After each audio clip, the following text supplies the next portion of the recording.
Putin ഒരു കമ്മിയാണ്. ഒരുപാട് കാലം KGB ഏജന്റ്, ഡിപ്ലോമാറ്റ് എന്നീ നിലകളിൽ ഒരു കമ്മി രാജ്യത്തിന്റെ ആസറ്റ് അല്ലായിരുന്നു. ഇപ്പോഴും കമ്മ്യൂണിസം ഉണ്ടാകില്ല. അതോ ഒരു സാറിസ്റ്റ് ആണോ, പഴയ റഷ്യൻ സാമ്രാജ്യത്വവാദിയാണോ?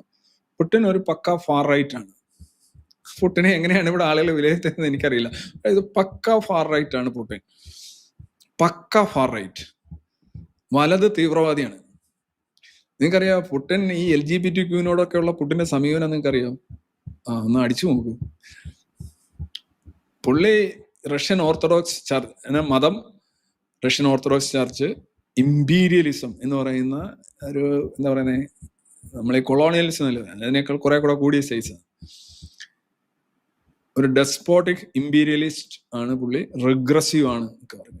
ആന്റി വെസ്റ്റ് ആണ്. ബൊക്കോ ഹറാം ആണ് പുള്ളി. ഈ കമ്മ്യൂണിസവും പുടിനും തമ്മിലുള്ള ഒരു ഐക്യം എവിടെ വരുന്നതെന്ന് ചോദിച്ചാൽ രണ്ടും ബൊക്കോ ഹറാമുകളാണ്.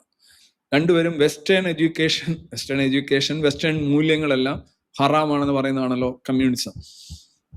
കമ്മ്യൂണിസം ബൊക്കോ ഹറാമാണല്ലോ. അത് തന്നെയാണ് പുടിനും, അത് തന്നെയാണ് കിങ് ജോങ് ഉന്നും. അപ്പൊ കിങ് ജോങ് ഉന്നും പുടിനും കമ്മ്യൂണിസവും ഒക്കെ ഒരു കൊട്ടയിൽ വരുന്നതിന്റെ കാര്യം അതാണ്. നിങ്ങൾ ചോദിച്ച ചോദ്യം അതാണ്. അതത്രേ ഉള്ളു, വേറെ കാര്യമുള്ളൂ. അവർക്ക് വെസ്റ്റിനോട് എന്തോ, വെസ്റ്റ് ഇച്ചിരി മെച്ചപ്പെട്ട് കിടക്കുന്നതിനോടുള്ള ഒരു അസഹിഷ്ണുതയും അലർജി എന്ന് പറയുന്നത് കമ്മ്യൂണിസം ആണെങ്കിൽ പുടിനും കമ്മ്യൂണിസ്റ്റുകാരനാണ്. അപ്പൊ അതിനെ തകർക്കുക, ക്യാപിറ്റലിസത്തെ തകർക്കുക, വെസ്റ്റിനെ തകർക്കുക, ജനാധിപത്യത്തെ തകർക്കുക, ഇതൊക്കെയാണ് അവർ പറയുന്നത്. അപ്പൊ അതിനെ അവർ കളിയാക്കിക്കൊണ്ടിരിക്കും. നിങ്ങളുടെ ജനാധിപത്യം എന്ത് ജനാധിപത്യം? എന്നാൽ അവിടുത്തെ എല്ലാ ടൂളുകളും ഉപയോഗിച്ചുകൊണ്ട് അവിടെ അധികാരം പിടിച്ചെടുക്കുക എന്നുള്ളതാണ്. അതാണ് അവർ ഉദ്ദേശിക്കുന്നത്.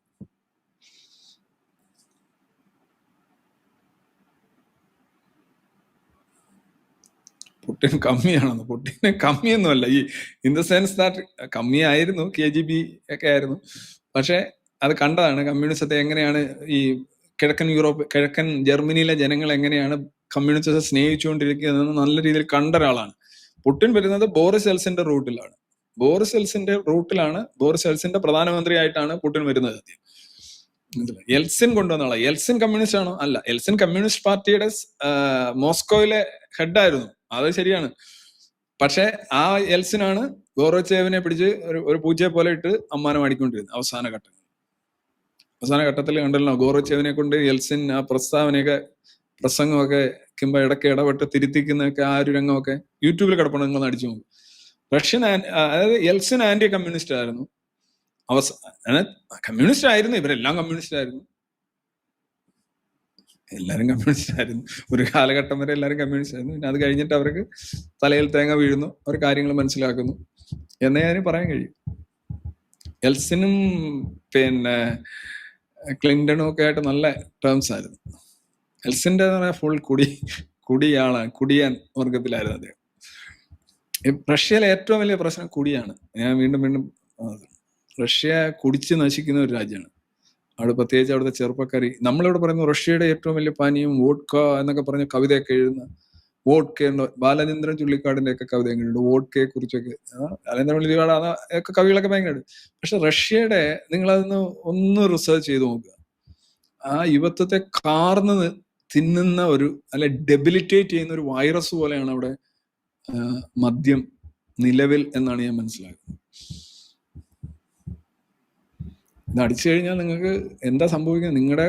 നിങ്ങൾ ജീവിച്ചിരിക്കുന്ന സമയത്ത് ഓക്കെ, അല്ലാതെ തന്നെ ഒരുപാട് രോഗങ്ങളും അസുഖങ്ങളും പ്രശ്നങ്ങളും ഒക്കെ നമുക്കെല്ലാം ഉണ്ട്, ഇഷ്ടം പോലെ ഉണ്ട് അല്ലെ, ടൺ കണക്കിന് ഫണ്ട് ഉണ്ട്.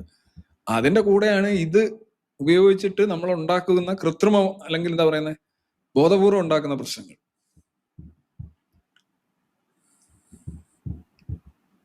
മതവിശ്വാസികൾ എന്തിനാ മദ്യപിക്കുന്നത് എനിക്ക് മനസ്സിലാവും. അവർക്ക് ഓൾറെഡി ലഹരിയുടെ മൂർധന്യത്തിൽ നിൽക്കുന്നവരാണ് അവർ. അതിന്റെ കൂടെ വീണ്ടും ലഹരികൾ ആവശ്യമുണ്ടോ എന്ന് ആലോചിക്കുക.